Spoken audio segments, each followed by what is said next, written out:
This is the early edition, a curated weekday guide to major news and developments over the past 24 hours. Curated by Veronica Galka and Elizabeth Jennings and read by an automated voice. Published October 7th, 2025 on Just Security, an essential resource for those shaping a just and secure world. Here's today's news. U.S. Foreign Affairs, U.S. military action in the Caribbean. The Justice Department's Office of Legal Counsel has produced a classified legal opinion arguing that the president is allowed to authorize deadly force against a broad range of cartels because they pose an imminent threat to U.S. citizens, sources told CNN. The legal opinion justifies strikes against an expansive and secret list of cartels that go beyond those publicly designated as terrorist organizations, the sources said. Natasha Bertrand and Zachary Cohen report. Trump has called off all diplomatic outreach with Venezuela, including talks with President Nicolás Maduro, U.S. officials said yesterday. The officials said that Special Presidential Envoy Richard Grenell previously had been leading the negotiations with Venezuela, but Trump instructed him to stop all engagement last Thursday. Julian E. Barnes, Tyler Pager, and Maria Abby Habib report for the New York Times. Maduro said yesterday that the Venezuelan government had warned Washington of a false flag operation by extremist sectors of the local Venezuelan right to plant explosives in the U.S. Embassy in Caracas. Maduro said in an interview that two sources had informed the United States of the possible attack, and security forces were sent to reinforce the embassy. Reuters reports. U.S. Foreign Affairs. Trump will only attend a summit of Southeast Asian leaders in Malaysia this month if the Malaysian government allows Trump to preside over a ceremonial signing of a peace deal between Thailand and Cambodia, three sources said. The sources added that the White House also requested that the summit organizers exclude Chinese officials from the ceremony. Phelim Keen reports for Politico. Trump yesterday spoke with Brazilian President Luiz Inácio Lula da Silva, describing the conversation as a very good telephone call on social media. Brazilian Finance Minister Fernando Haddad characterized the call as positive. This was the first substantive conversation since the U.S. imposed 50% tariffs on Brazilian goods and imposed an array of sanctions on Brazilian Supreme Court Justice Alexandre de Moraes. Eli Stokols and Megan Messerly report for Politico.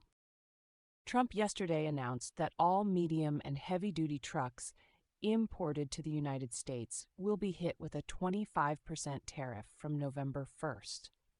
The White House has not released any further details on the tariffs. Courtney Brown reports for Axios.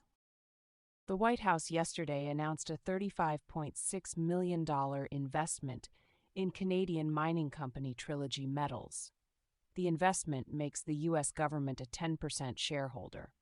Trump said he had signed an executive order allowing access to the Ambler Mining District in Alaska, previously blocked by the Biden administration, to unlock domestic supplies of copper and other minerals. Reuters reports. Federalization of domestic policing. Trump yesterday said that he could invoke the Insurrection Act to send troops to Chicago and Portland, as the law would allow him to bypass court rulings blocking deployment of cross-state National Guard troops. Separately, a military official said yesterday that 200 Texas National Guard members would fly to Chicago after a federal judge declined to block their deployment and that they would begin operations later this week. Julie Bosman, Sean Hubler, Anna Griffin, and Eric Schmidt report for the New York Times. California Governor Gavin Newsom, Democrat, and Illinois Governor J.B. Pritzker, Democrat, yesterday threatened to withdraw their states from the National Governors Association if it did not condemn Trump's deployment of National Guard's troops across state lines. Newsom's letter to the NGA said Trump's calling up of troops was an unprecedented assault on states' rights. Blake Jones reports for Politico. Trump administration actions. Deputy Director of the CIA, Michael Ellis, has demoted the lawyer serving as the agency's acting general counsel and put himself in the role instead, according to sources. Ellis will also retain his position as deputy director. It is unclear what has prompted Ellis's decision to take control of legal assessments for the agency. Charlie Savage, Eric Schmidt, and Adam Goldman report for the New York Times. Treasury Secretary Scott Bessent said yesterday that Frank Bisignano, the Social Security Commissioner, will also serve as the Internal Revenue Service's Chief Executive Officer, a role which does not formally exist. The move circumvents the usual process whereby IRS leaders go through a Senate confirmation process. Jacob Bogage, Merrill Cornfield, and Hannah Natanson report for The Washington Post. The Defense Department yesterday has slightly eased and clarified its new restrictions for press access to the Pentagon, following negotiations with news organizations. Members of the news media are not required to submit their writings to the Pentagon before publication, according to the new draft. However, a concern from the first draft as to how the Pentagon will determine whether a journalist poses a security risk is likely to be carried over following the release of the new draft. Eric Wemple reports for the New York Times. Virginia prosecutor Elizabeth Yusi informed colleagues that she plans to decline to seek charges against New York Attorney General Letitia James, according to two sources. Yusi reportedly said that she sees no probable cause to believe James engaged in mortgage fraud and plans to present her conclusion in the coming weeks. Carol Leonig and Ken Delanian report for MSNBC. 282 former Justice Department employees sent a letter yesterday demanding that Congress increase oversight of the department. DOJ employees are being asked to put loyalty to the president over the Constitution, the rule of law, and their professional obligations, Stacey Young, who organized the letter, said yesterday. Josephine Walker reports for Axios. U.S. domestic developments. South Carolina state agents have found no evidence so far that a fire that destroyed an Edisto Island house owned by Circuit Judge Diane Goodstein was intentionally set, according to the state's top law enforcement officials. The investigation is still ongoing. Jeffrey Collins reports for AP News. The Supreme Court yesterday declined to hear Ghislaine Maxwell's appeal to overturn her conviction for assisting Jeffrey Epstein to sexually abuse teenage girls. The justices did not explain their reasons for turning away the appeal. Andrew Chung reports for Reuters. U.S. immigration developments. UN High Commissioner for Refugees Filippo Grandi said yesterday that the Trump administration has carried out deportation practices that address real challenges in manners not consistent with international law. Grandi further criticized a general backlash in developed countries against migrants and refugees. Jamie Keaton reports for AP News. Israel-Hamas war.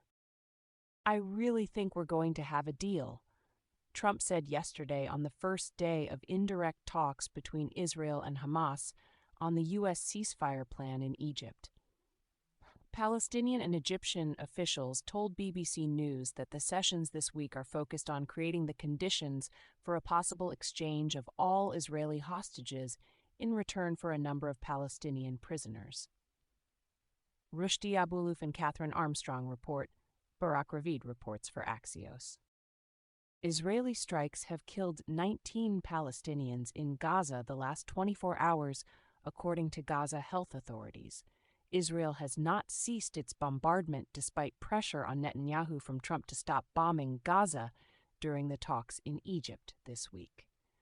Ahmed Fahmy, Nidal al-Maghrabi, and Andrew Mills reports for Reuters.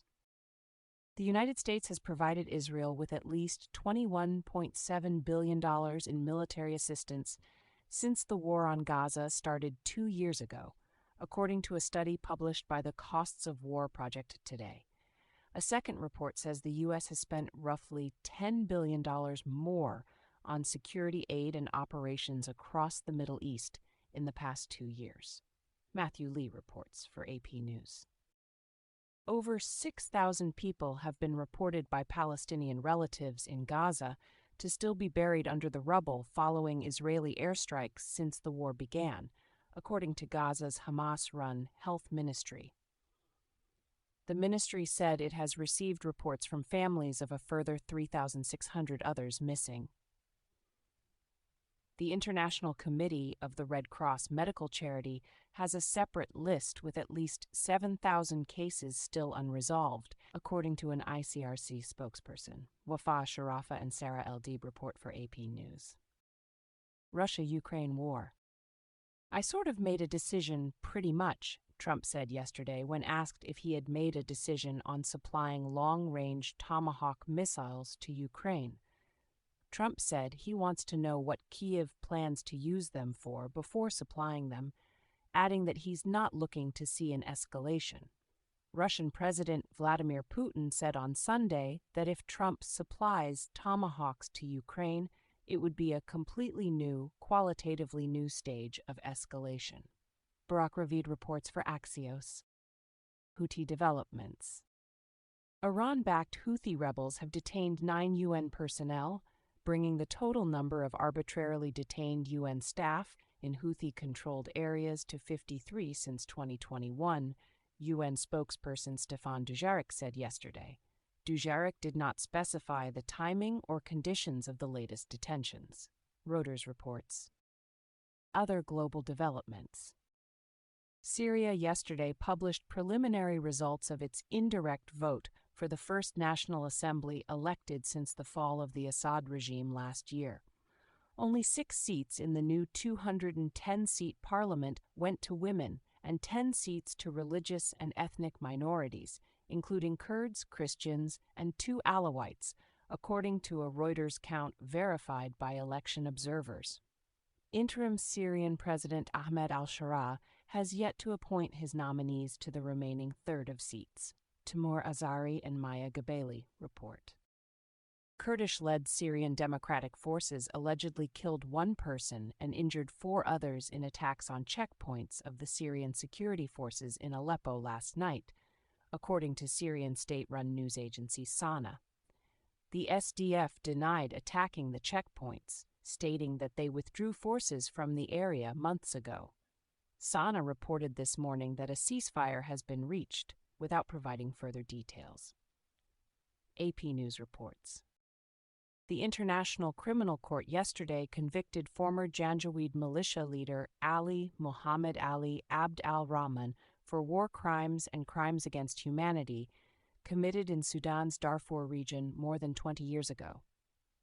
Abd al-Rahman is the first person to be tried for the atrocities in Darfur and has been found guilty on 27 counts, centering on attacks that occurred between 2003 and 2004. Anna Holligan and Wadali Chibalushi report for BBC News. Outgoing French Prime Minister Sébastien Lecornu began 2 days of talks with members of various parties today, aimed at resolving the political crisis in France, at the request of French President Emmanuel Macron. Several French politicians expressed confusion about the scope of Lecornu's responsibilities in the talks and why Macron requested them. Reuters reports. Tech developments. OpenAI has signed about $1 trillion in deals this year for computing power to run its AI models, with the commitments dwarfing its revenue. OpenAI is in no position to make any of these commitments, according to an analyst at D.A. Davidson, who added that OpenAI could lose $10 billion this year. Tabby Kinder and George Hammond report for the Financial Times. Trump administration litigation. The state of Illinois and the city of Chicago yesterday filed a lawsuit challenging the Trump administration's attempt to deploy National Guard troops to Chicago. The complaint argues that the administration's deployment of federalized troops to Illinois is patently unlawful and politically motivated. Dakin Adone reports for CNN, Avery Lotz reports for Axios. A federal judge yesterday indicated she was inclined to order release of Kilmar Abrego Garcia from immigration custody should the government fail to quickly produce evidence it has plans to deport him soon. During a hearing, the judge questioned whether the federal government was using a trick bag to detain him indefinitely by claiming his deportation was imminent. Mino Kim reports for the New York Times. In case you missed it, yesterday on Just Security. The Crisis in Uniform, The Danger of Presidential Immunity for the U.S. Military by Stephen J. Lepper and Eugene R. Fidel. The Rome Statute in the Digital Age, Confronting Emerging Cyber Threats by Lindsay Freeman. Trump's Outline of a Domestic War by Janine Davidson, Ph.D. Thank you for listening to Just Security's early edition today, October 7th, 2025. If you enjoy listening, Just Security's analytic articles are also available in audio form on the justsecurity.org website. To stay up to date on Just Security's analysis of law, policy, and current events, go to justsecurity.org. Subscribe to Just Security on Substack, and follow us on LinkedIn, Blue Sky, Facebook, and Threads.